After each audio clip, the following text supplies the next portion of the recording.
21 বছরের ছেলে কিভাবে রাষ্ট্রপতি হবে, 21 বছর বয়সী কিভাবে প্রধানমন্ত্রী হবে।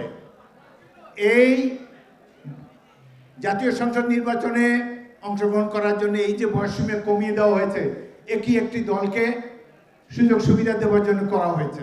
কোনো আপত্তি নাই, জনগণ যদি এদেরকে বেছে নেয় 12 বছরের রাষ্ট্রপতিকে আমরা মেনে নেব, but he has to be elected by the people. কোনো ধরনের বৈষম্য এই সরকার যাতে না করে, আমরা তাদের কাছে আশা জানাবো। ডক্টর ইউনূস আমাদের গর্ব, সারা বিশ্বে তার ব্যাপক পরিচিতি রয়েছে, আমরা তাকে সম্মান করি, তাকে সহযোগিতা করার জন্য আমরা সবাই প্রতিজ্ঞাবদ্ধ।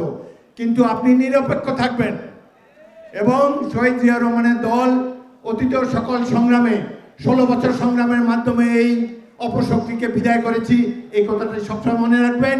আপনাদের প্রধান কাজ হলো একটি নির্বাচিত সরকারের কাছে দায়িত্ব হস্তান্তর করা।